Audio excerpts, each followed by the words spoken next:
지금부터 2020년 한 해를 보내며 감사하는 마음으로, 그리고 2021년 새해를 맞이하며 소망하는 마음으로 삼위일체 하나님께 송구영신 예배를 드립시다. 먼저 머리 숙여 기도합니다. 그가 모든 사람을 대신하여 죽으심은 살아있는 자들로 하여금 다시는 그들 자신을 위하여 살지 않고 오직 그들을 대신하여 죽었다가 다시 살아나신 이를 위하여 살게 하려 하심이라.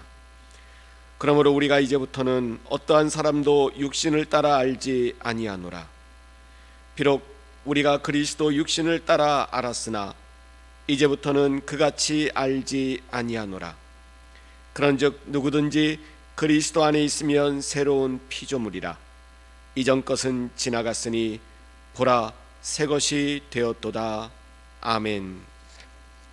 하나님, 올 한 해를 보내고 새로운 한 해를 맞이하는 이 시간에 성삼위일체 하나님께 예배드리게 하시오니 감사드립니다.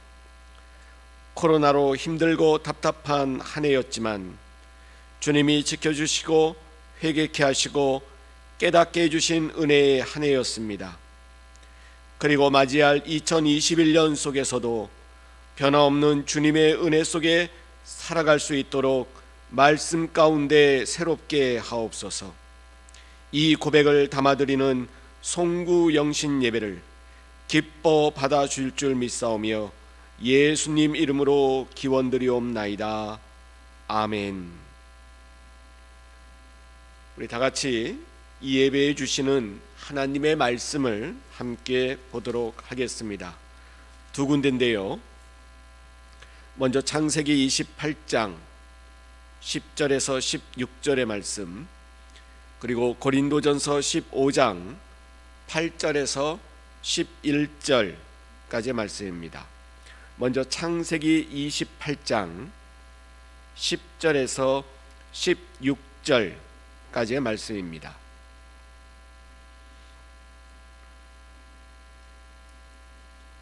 우리 함께 봉독하겠습니다. 야곱이 브엘세바에서 떠나 하란으로 향하여 가더니 한 곳에 이르러는 해가 진지라. 거기서 유숙하려고 그곳에 한 돌을 가져다가 베개로 삼고 거기 누워 자더니 꿈에 본즉 사닥다리가 땅 위에 서 있는데 그 꼭대기가 하늘에 닿았고, 또 본즉 하나님의 사자들이 그 위에서 오르락 내리락 하고, 또 본즉 여호와께서 그 위에 서서 이르시되 나는 여호와니 너의 조부 아브라함의 하나님이요 이삭의 하나님이라. 네가 누워 있는 땅을 내가 너와 네 자손에게 주리니 네 자손이 땅의 티끌같이 되어 네가 서쪽과 동쪽과 북쪽과 남쪽으로 퍼져 나갈지며 땅의 모든 족속이 너와 네 자손으로 말미암아 복을 받으리라. 내가 너와 함께 있어 네가 어디로 가든지 너를 지키며 너를 이끌어 이 땅으로 돌아오게 할지라. 내가 네게 허락한 것을 다 이루기까지 너를 떠나지 아니하리라 하신지라. 야곱이 잠이 깨어 이르되 여호와께서 과연 여기 계시거늘 내가 알지 못하였도다. 아멘. 우리 한 군데 더 보겠습니다. 신약 고린도전서 15장 8절에서 11절까지의 말씀입니다.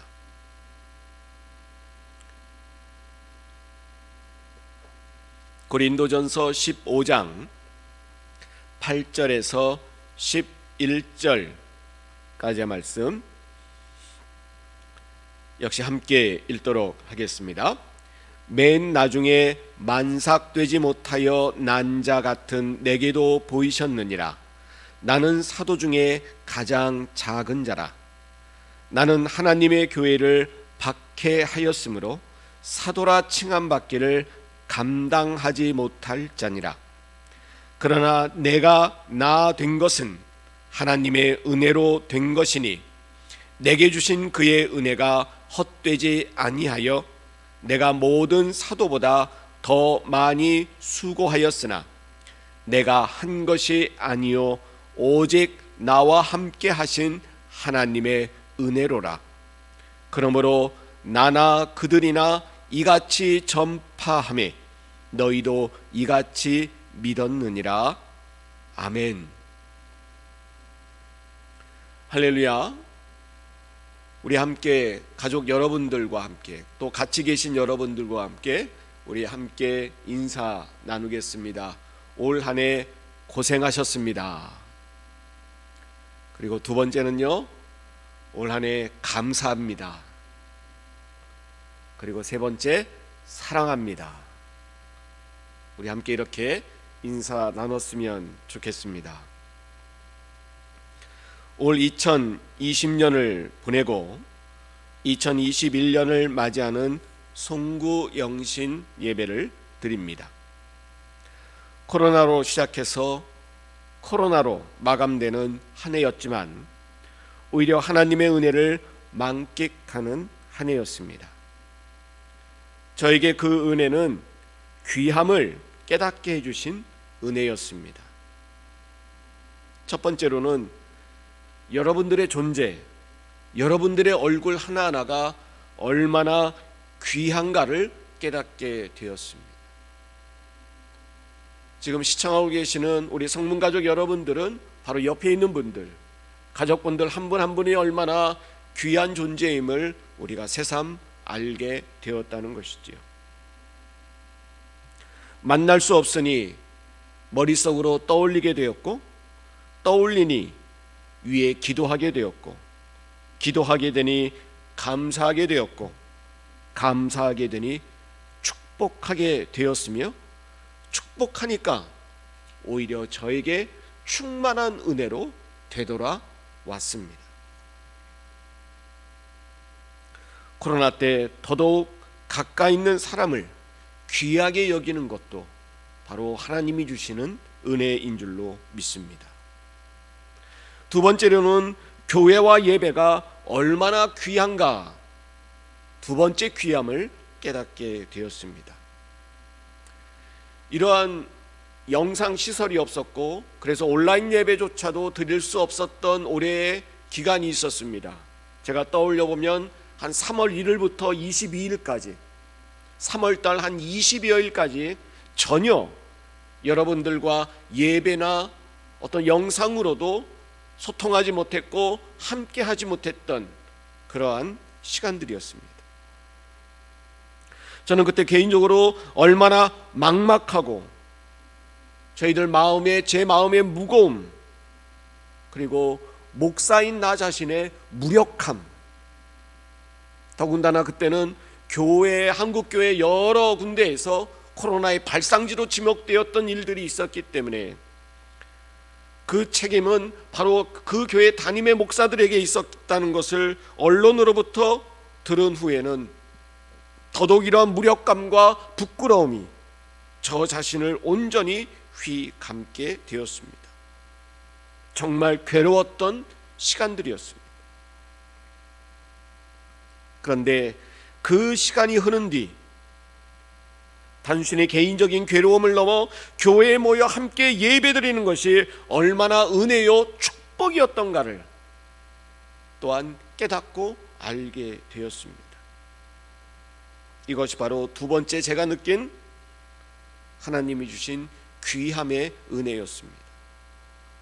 세 번째는 주님의 영광을 위한 사역과 봉사가 얼마나 귀한가를 또한 깨닫게 해주셨습니다.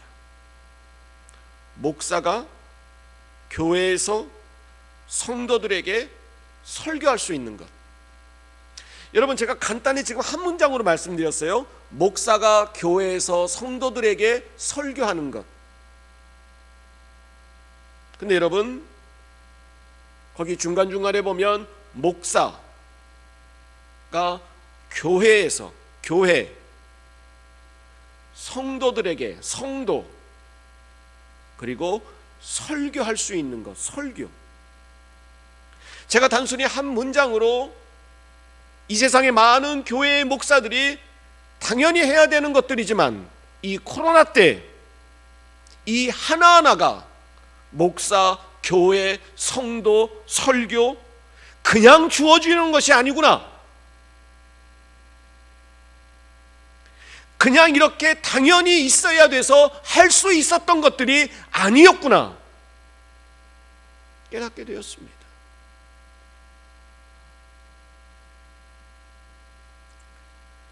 너무나 그동안 이런 것들이 당연히 목사에게 당연히 주어져서 의무적으로 설교할 수밖에 없었더라는 그 제 자신을 회개하면서 이거 하나하나가 얼마나 하나님의 은혜요 축복임을, 그러므로 이것이 얼마나 귀한 것인가를 깨닫게 되었다는 것이죠.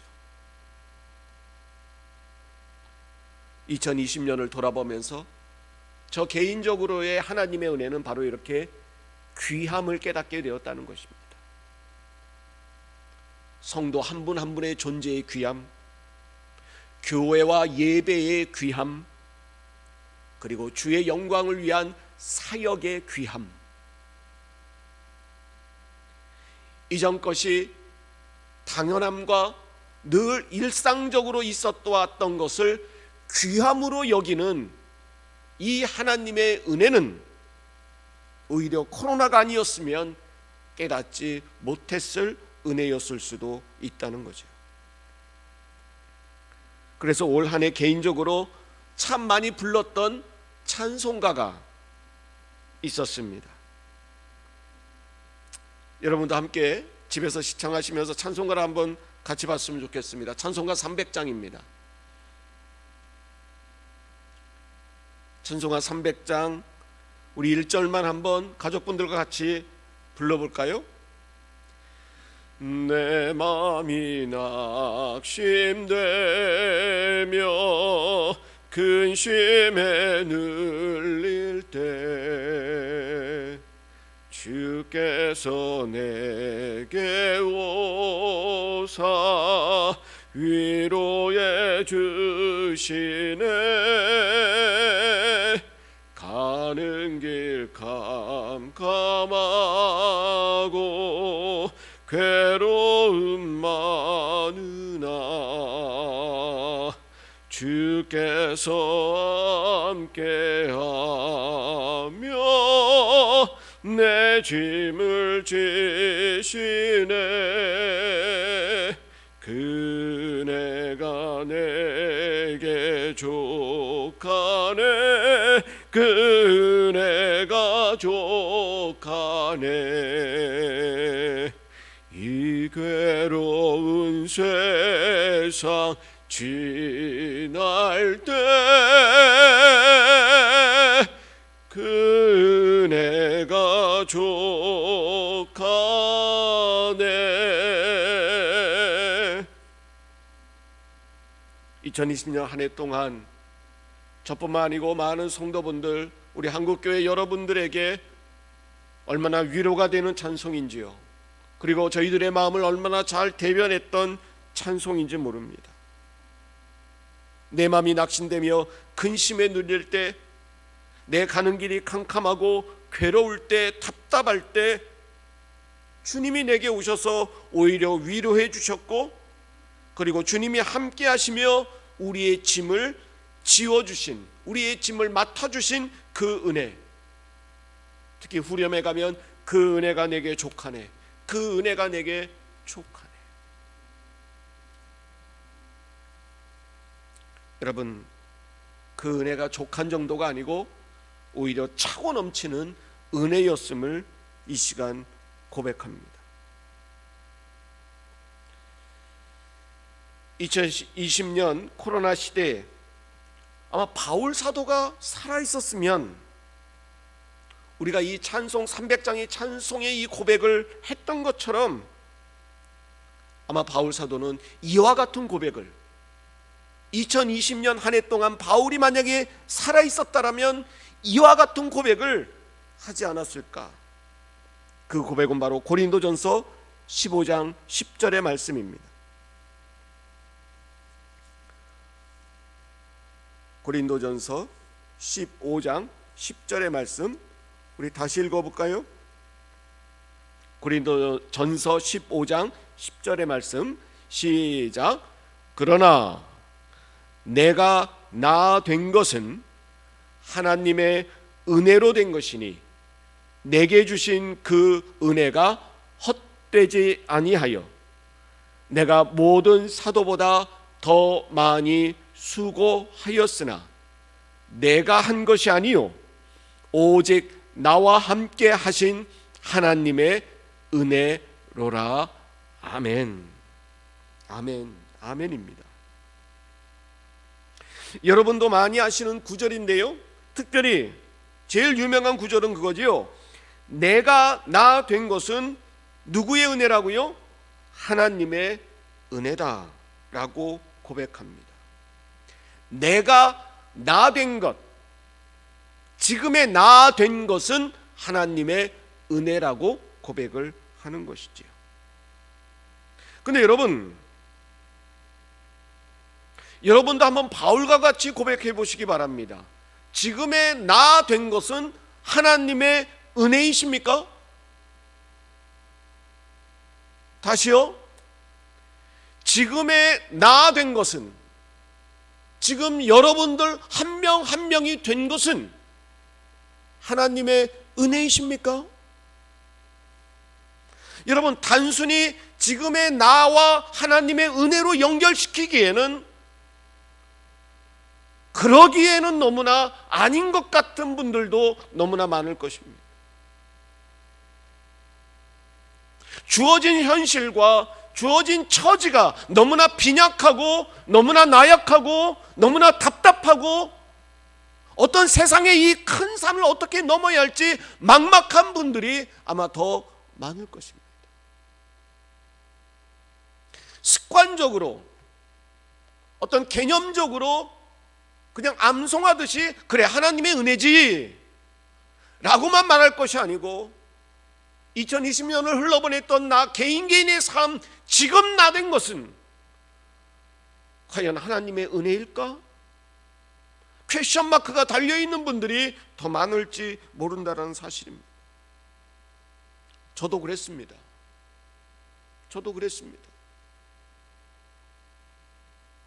한치 앞이 안 보일 때, 내가 지금 정상적으로 목회를 할 수 있을까? 라는 생각으로 답답함을 느낄 때, 막막함을 느낄 때, 코로나가 아니더라도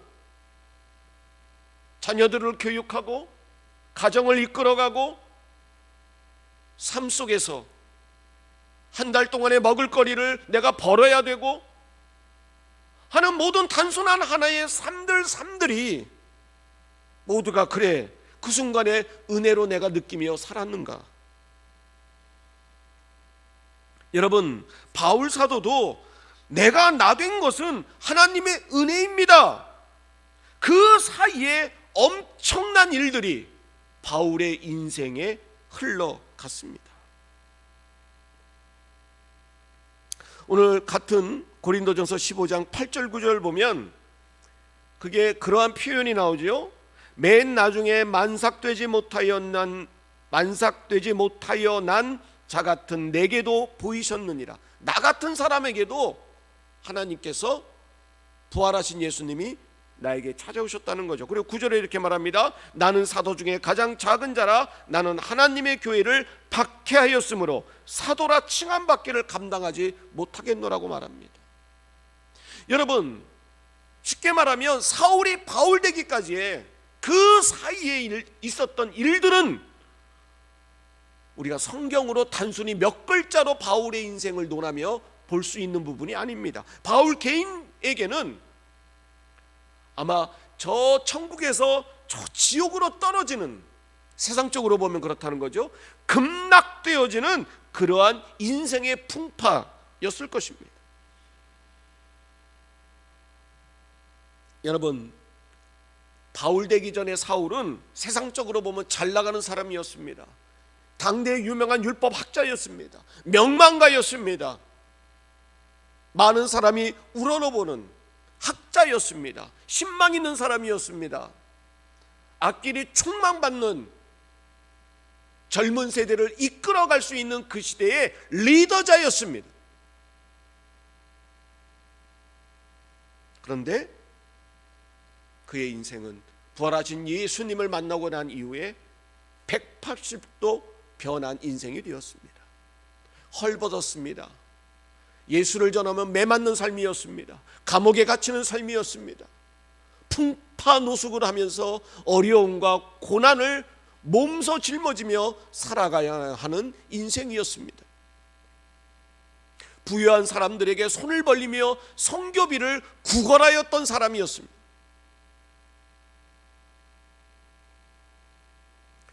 제가 신학대학원 때 어느 한 분하고 친하게 되었습니다. 근데 그분은 저보다 연배가 저보다 훨씬 많은 분이었습니다. 그리고 그분이 세상 속에서 가졌던 직업은 의사셨습니다. 저희 대한민국의 유수한 의학대학을 우수한 성적으로 졸업하시고 전문의까지 따셨습니다. 이런 관절계통, 신경계통에 아주 유망한 그러한 젊은 의사셨습니다.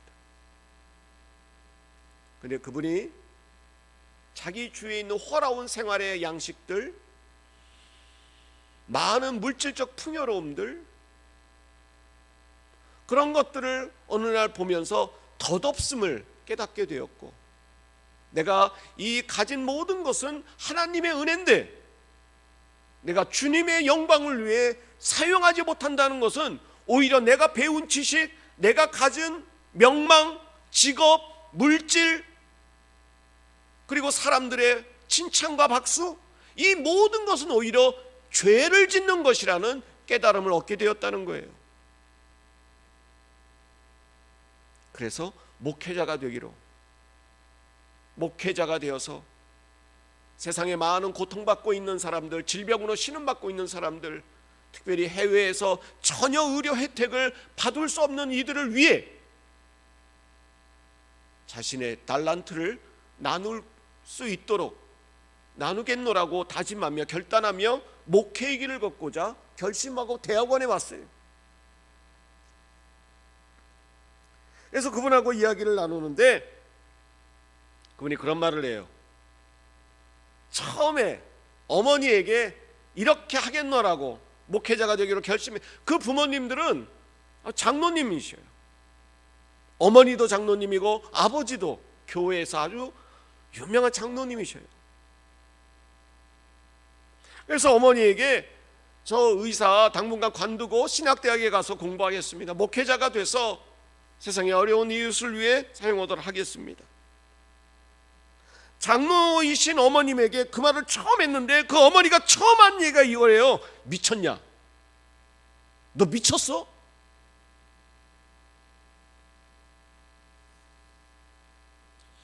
부인에게 이야기를 했습니다. 부인도 의사예요. 부인도 아주 독실한 교회에서 만나 교제해서 결혼하셨어요. 부인에게도 그런 말을 했는데 부인이 한다는 얘기는 이혼하고 가라. 이혼하고.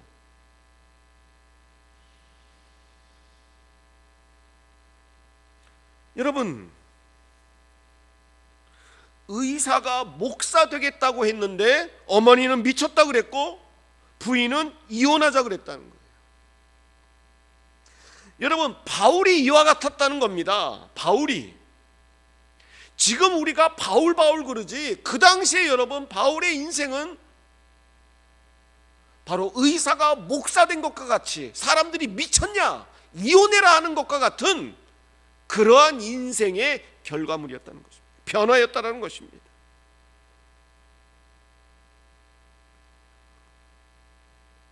그런 그가 지금의 나 된 것은 하나님의 은혜입니다. 여러분, 이렇게 고백하기까지에는 너무나 많은 일들과 변화와 고난과 고통이 뒤따른 삶이었다는 거죠.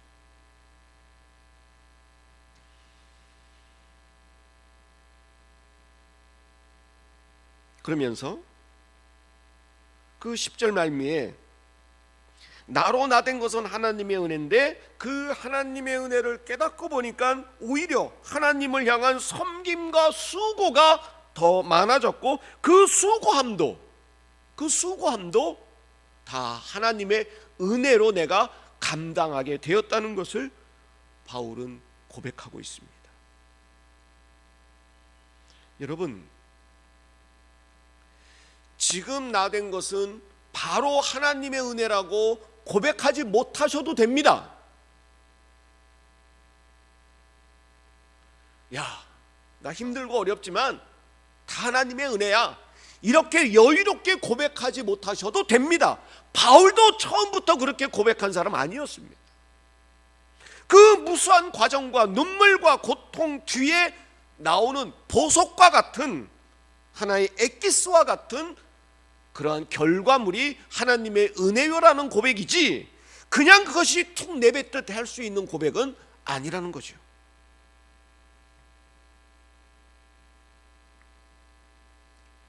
그러나 거기서 끝나는 것이 아니고, 여러분, 결국은 하나님께서는 하나님을 향해 그 길을 가고 계신 여러분들을 그냥 놔두시지 아니하고, 지금 나된 것은 하나님의 은혜라고 내가 진심으로 눈물 어린 고백을 할 수 있는 삶을 하나님께서는 걷도록 하실 것입니다. 그것 중에 하나가 올해 2020년의 한 해였음을 우리는 기억할 수 있으면 2020년은 성공한 한 해입니다.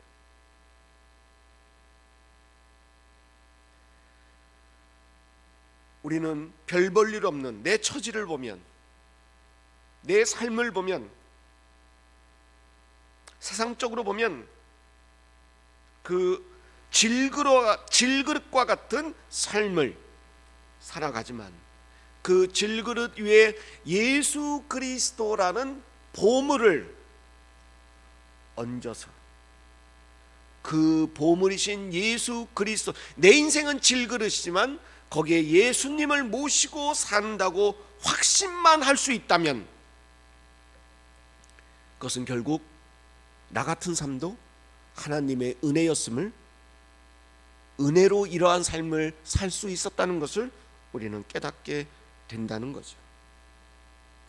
이 고백을 바울은 한편의 시와 같은 고백으로 고린도후서 6장 8절에서 10절까지 이렇게 고백하고 있습니다.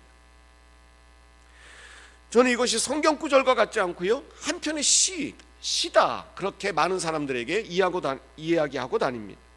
이것은 시다, 아름다운 시다. 고린도후서 6장 8절에서 10절까지의 말씀을 제가 읽어드리겠습니다. 영광과 욕됨으로 그러했으며 악한 이름과 아름다운 이름으로 그러했느니라. 우리는 속이는 자 같으나 참되고 무명한 자 같으나 유명한 자요, 죽은 자 같으나 보라 우리가 살아있고, 징계를 받는 자 같으나 죽임을 당하지 아니하고, 근심하는 자 같으나 항상 기뻐하고, 가난한 자 같으나 많은 사람을 부유하게 하고, 아무것도 없는 자 같으나 모든 것을 가진 자로다. 할렐루야, 할렐루야.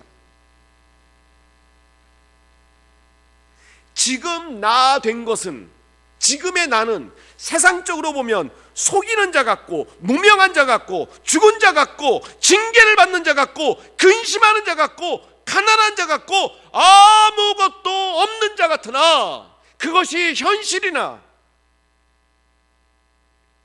그러한 나를 들어 쓰시고 은혜 베푸시고 축복하시고 보호하시고 세우시고 붙들어 주시고 나와 삶을 함께 하셔서 하나님이 보실 때는 속이는 자 같으나 참되고 무명이 아니고 유명한 자요, 죽은 자 같으나 살아있고 징계받는 자 같으나 죽임을 당하지 아니하며 근심할 법한 삶을 사나 항상 기뻐하게 되고 가난한 자 같으나 여러 사람을 부욕해 하는 사역을 감당하며 아무것도 없는 자 같으나 온 세상을 다 가진 것과 같은 그러한 보람과 가치 있는 인생을 살게 되는 것이 우리 신앙인의 삶이라는 것이 바로 이 바울의 고백처럼 나로 나 된 것은 하나님의 은혜니라 라고 고백할 수가 있는 것입니다. 그 중에 한 해가 결정적인 올해 2020년이었습니다.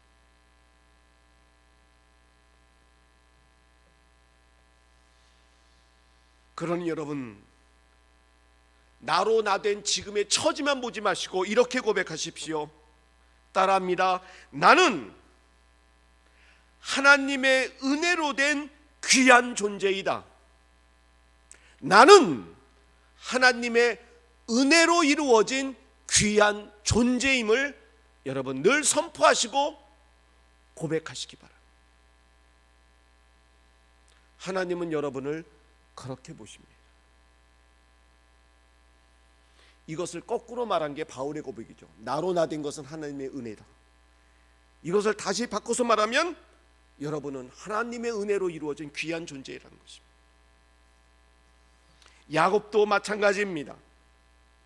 오늘 창세기를 읽었는데요, 이 야곱은 늘 둘째 아들 컴플렉스에 시달렸죠.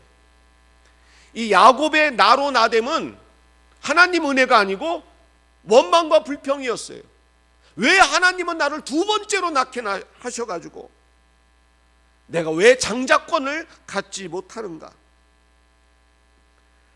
여러분, 우리가 지금 생각하면 무슨 첫째 아들 둘째 아들이 무슨 뭐가 그렇게 의미가 있어?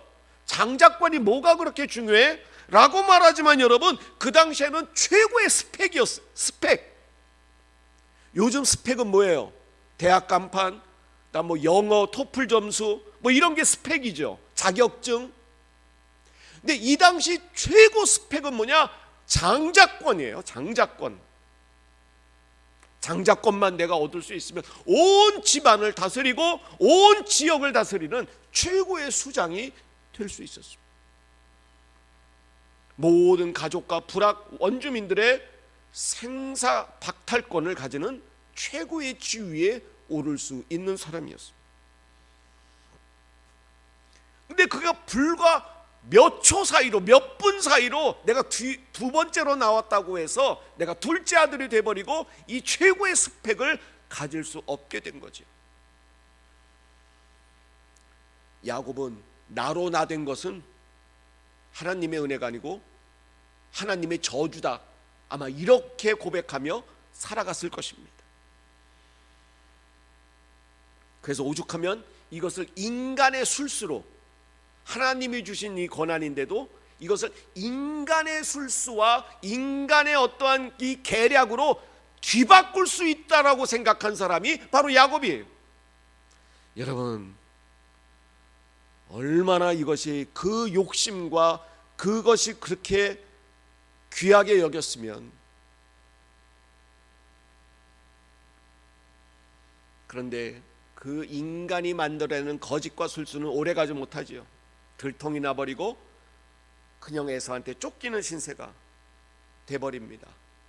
형이 부하가 나가지고 울분에 차서 이 자식 내가 죽이겠다라고 그렇게 달려드는, 거기에 목숨을 구하고자 외삼촌 라반 집으로 급히 도망가는 중에 너무너무 지쳐서 그 자리에 이제 쓰러져서 돌로 된 넓적한 돌 베개를 베고 잠자는 사이에 거기서 하나님을 만나게 되는 것입니다. 하나님의 임재를 느끼게 된 것입니다. 체험하게 된 것입니다. 그리고 오늘 귀한 고백을 하게 되지요. 그게 바로 창세기 28장 16절입니다.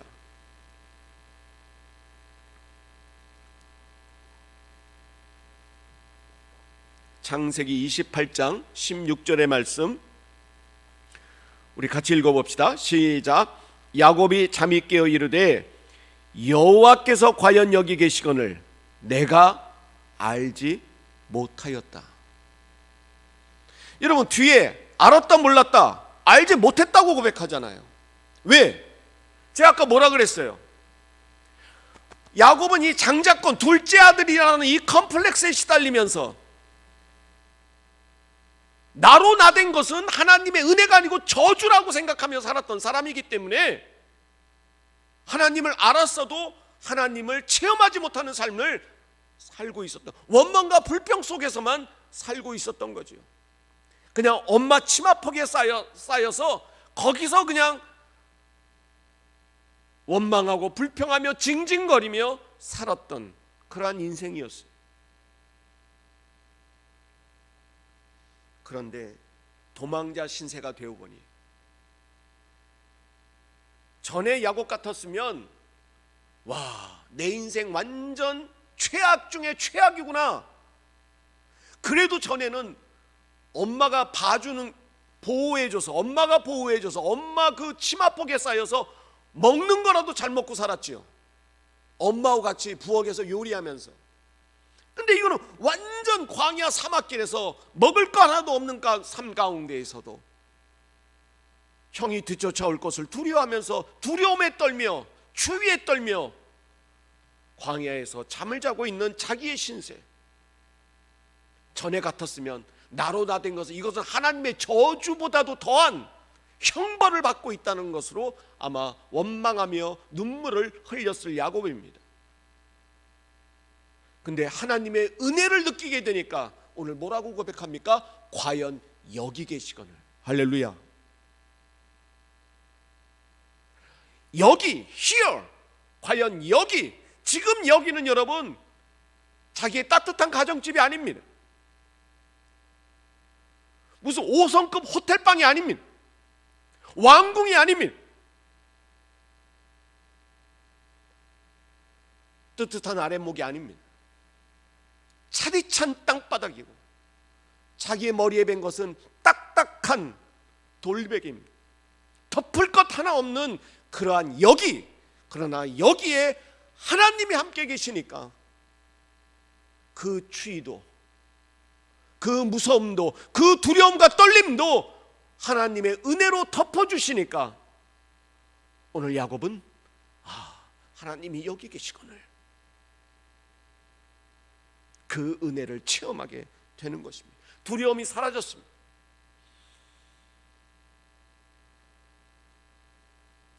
이제 장자권이 이 인생에 중요한 것이 아니구나.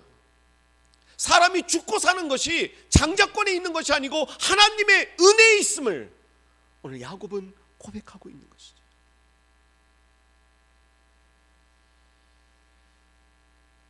여러분, 올 한 해 낙담하실 수도 있는 한 해였습니다. 당연합니다. 올 한 해 낙담을 내가 했다. 여러분, 그건 죄가 아닙니다. 믿음의 연약함도 상관없습니다. 올 한 해 불평과 원망 속에 살았다. 여러분, 너무나 당연합니다.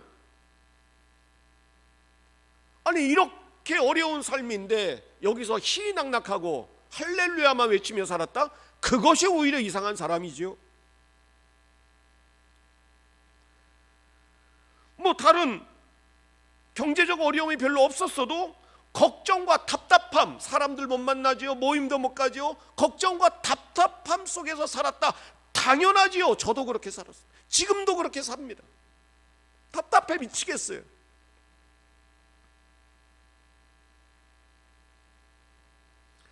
좀 사람 만나서 수다 좀 떨고 싶어요.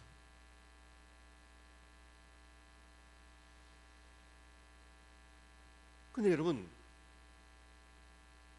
그럼에도 불구하고 답답한 여기, 비관하는 여기, 낙담하는 여기, 이 여기가 중요하지 않아요. 이 여기의 형태가 지금 뭐냐?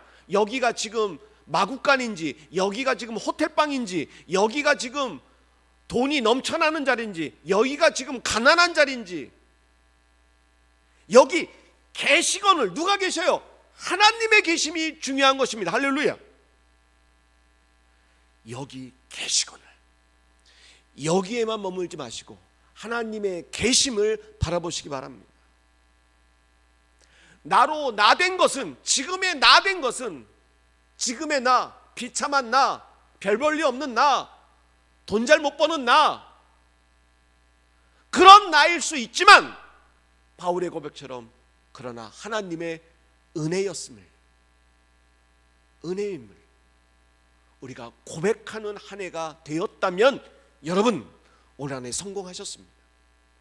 현실은 답답함, 낙담, 어려움, 비관, 고통, 그건 당연한 거고, 그럼에도 불구하고 하나님이 여기에 계시고 나로 나 된 것은 하나님의 은혜임을 고백하는 한 해가 되었다면 여러분 2020년은 성공한 한 해입니다. 바울이 그랬고 야곱이 그랬습니다. 그런 바울과 야곱에게 하나님은 축복하셨습니다. 깨달음을 주게 됐습니다. 아, 이것이 고통이 고통으로만 아니구나, 은혜가 될 수 있구나. 여러분, 그때 낙담의 여기는, 고통의 여기는, 비강과 답답함의 여기는 은혜의 자리로, 축복의 자리로, 하나님과 만남의 자리로 바뀔 줄 믿습니다. 2021년은 그렇게 바뀌는 한 해가 되시기를 바랍니다. 할렐루야. 기도하겠습니다. 하나님 아버지 감사합니다. 오늘 야곱이 도망자의 신세의 그 자리에서 하나님을 만나 과연 여기 계시거늘, 야곱은 여기 어느 자리인가, 좋은 자리인가, 나쁜 자리인가, 풍요로운 자리인가, 어려움의 자리인가만 늘상 보았던 야곱이 그 여기에 함께 계신 하나님의 은혜를 깨닫고 새롭게 변화되어지며 새로운 삶을 살게 되었던 것처럼, 하나님 2020년에 여기는 너무나 답답했고 어려웠고 고통스러웠고 낙담 그 자체였습니다. 그러나 여기에도 함께 계시는 하나님, 그러므로 나로 나 된 것은 하나님의 은혜라고 고백할 수밖에 없는 이 은혜를 주심에 감사드립니다. 그 은혜를 깨닫고 사울이 바울 되고 야곱이 이스라엘 되었던 것처럼 새롭게 변화되어지는 2021년이 되게 하여 주옵소서. 예수님 이름으로 기도하옵나이다. 아멘. 이제 전에 송구영신 예배 같았으면 이제 가족별로 나와서 제가 안수하면서 그렇게 축복 기도를 했을 텐데요. 오늘 이렇게 영상으로 하기 때문에 함께 기도하는 것으로, 합심하여 기도하는 것으로 마무리를 하려고 합니다. 여러분 각 가정에도 하나님이 동일하게 축복하실 줄로 믿습니다. 예. 자, 첫 번째 두 가지를 놓고 기도할 텐데요. 첫 번째는 2020년을 보내는 감사 기도를 하기를 원합니다. 2020년을 여러분들 보내면서 감사했다, 어려웠지만 그래도 감사했다라는 그러한 감사의 기도를 이제 음악이 흐르면서 할 텐데요. 마무리 기도는 제가 하도록 하겠습니다.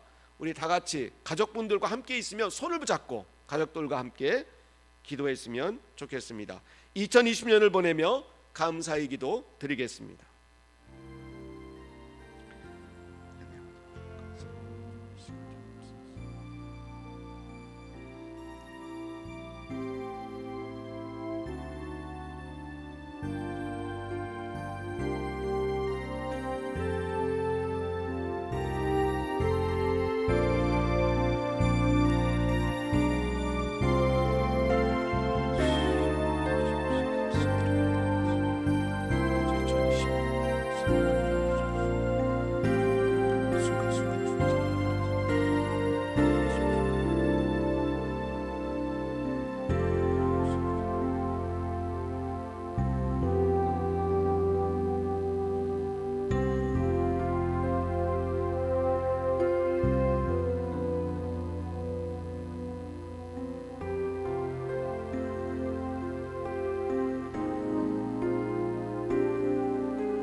하나님, 2020년을 보내면서 어려움으로 시작해서 고난과 고통으로 한 해를 맞이하게 되는, 어찌 보면 전혀 이러했던 한 해를 보낸 적이 없었는데, 이러한 현실 속에서도 하나님의 은혜로, 축복으로, 보호하심으로 저희들을 감싸주시오니 감사드립니다. 인간이기에 원망하고 불평할 수밖에 없었던, 답답함의 하소연밖에 들을 수밖에 없었던 저희들이지만, 그럼에도 불구하고 과연 여기 계시거늘 이렇게 고백할 수 있도록 은혜 내려주시오니 감사드립니다. 하나님, 저희들의 이 감사가 하늘에 상달되고 그 감사가 이웃들에게도 전해질 수 있는 저희 모두가 되게 하여 주시옵소서. 2020년을 보내며 감사의 기도를 들을 수 있는 이 자체가 얼마나 또한 감사한지요. 주님의 사랑과 자비하심이 아니었으면 저희들도 다 하나의 먼지처럼 사라질 인생 가운데 우리와 함께 해주시오니 하나님 감사드립니다. 한 해를 보내며 예배드릴 수 있는 이 삶 속에 감사가 넘쳐나는 복된 삶으로 새해를 맞이할 수 있도록 또한 인도하여 주시옵소서. 예수님 이름으로 기도하옵나이다. 아멘. 이제 두 번째 기도를 함께 가족과 나누겠습니다. 이제 두 번째 기도는 2021년, 이제 새해인데요, 2021년을 맞이하는 소망의 기도 제목을 놓고 우리가 함께 기도를 하겠습니다. 특별히 기도 제목 중에 우리 각자 개인의 성숙한 신앙을 위해서, 여러분, 우리 신앙이 더욱더 진보할 수 있도록, 성숙하게 될 수 있도록 기도해 주시고요. 두 번째는 나라와 온 인류가 이 코로나를 이겨 극복할 수 있게 해달라고 여러분 기도해 주시기 바랍니다. 세 번째는 여러분 각 가정들의 개인의 기도 제목들이 있을 겁니다. 자녀를 위해서, 가족의 건강을 위해서 위에 기도해 주시고요. 네 번째, 우리 성문교회를 위해서, 교회를 위해서 또한 기도해 주시기를 바랍니다. 2021년을 맞이하는 소망의 기도 제목을 놓고 함께 기도하겠습니다.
하나님 아버지, 2021년을 맞이하며 우리가 소망의 기도의 제목을 떠올리며 기도합니다.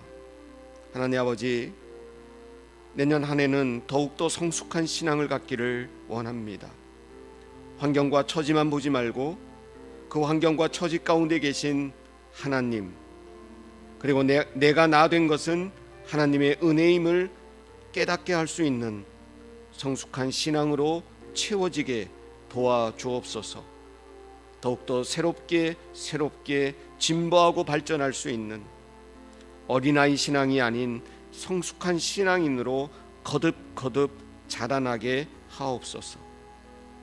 하나님 아버지, 오늘 인류 백성이 코로나를 이겨 극복할 수 있도록 지혜를 허락하여 주시옵소서.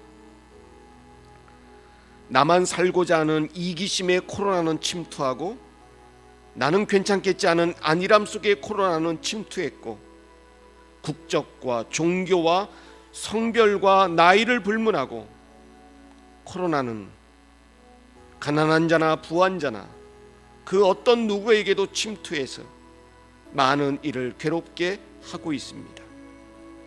이는 우리 모두가 함께 연대하고 협력하지 않으면 이 코로나라는 이 놈을 이겨낼 수 없음을 우리는 깨닫게 되었습니다. 하나님, 그동안 우리가 차별하고 그동안 우리가 혐오하며 서로의 손을 잡아주지 않았던 우리에게 내리는 형벌과 같습니다. 모두가 함께 개발된 약도 모두 골고루 부자인 자나 가난한 자나 먼저 힘없는 자에게 먼저 이 약을 내밀며 우리 서로 함께 하자고, 그럴 때 이 코로나를 이겨 극복할 줄로 믿습니다.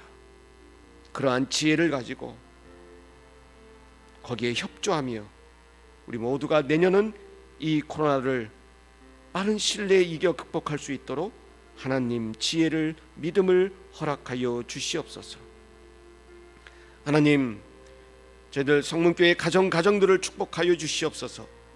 한 명 한 명 건강으로 지켜주시고 자녀들의 앞길을 축복하여 주시며 그 가정에 하는 일, 직장과 사업과 모든 교류와 관계성 속에 귀한 복의 열매를 맺을 수 있도록 성령님 도와주옵소서.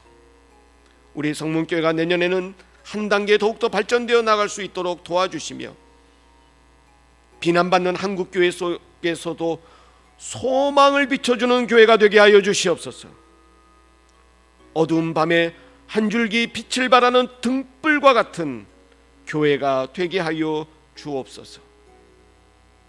진리 가운데 말씀이 선포되어지는 교회가 되게 하여 주시고 사랑으로 이웃들을 섬기는 교회가 되게 하여 주시며 더욱더 하나님의 영광을 위해 사역할 수 있는 우리 성문교회가 되게 하여 주시옵소서. 예수님 이름으로 기도하옵나이다. 아멘. 이제 마지막 시간은 축도의 시간인데요, 우리 가정에서 가족별로 예배를 드린다면 혹시 가족 대표자분들은 가족들 머리 위에 손을 지금 얹어주시기 바랍니다. 머리에 얹으셔도 되고 가족들을 이렇게 품으셔도 되겠습니다. 만약에 혼자 예배를 드리고 있다면 두 손으로 본인의 어깨 위에 손을 지금 올려주시기를 바랍니다. 우리 함께 모두가 받는 이 축복이 모두에게 전해지는 그러한 표식이 되겠습니다. 제가 축도함으로 예배를 마칠 때 그 축복이 여러분들 손길을 통해 여러분 가족들에게, 이웃들에게 전달될 수 있도록 우리 모두 함께 머리에 손을 얹고 어깨 위에 손을 얹으며 함께 기도하겠습니다. 이제는 어려움 가운데서도 여기 함께 계시며 그 어려움을 함께 지시고 우리를 위로해 주신 우리 주 예수 그리스도의 은혜와 나로 나 된 것은 결국 하나님의 은혜에 있음을 고백해야 하시는 하나님의 놀라우신 사랑하심과 그 은혜를 깨닫게 해주신 성령님의 역사하시고 인도하시며 승리케 하심이 여기 계신 하나님을 만나고 하나님의 은혜였음을 고백하며 믿음으로 살겠노라고 결단하는 모습으로 2021년 새해를 맞이할 것을 소망하는, 그리고 결심하는, 영상으로 보고 있는 모든 성문의 가족들 가정 위에, 머리 위에, 심령 위에, 그리고 코로나로 힘든 시기지만 그들을 위로하시는 하나님의 손길을 깨닫는 모든 인류 백성들 머리 위에 이제부터 영원토록 함께 하시기를 간절히 축원하옵나이다. 아멘.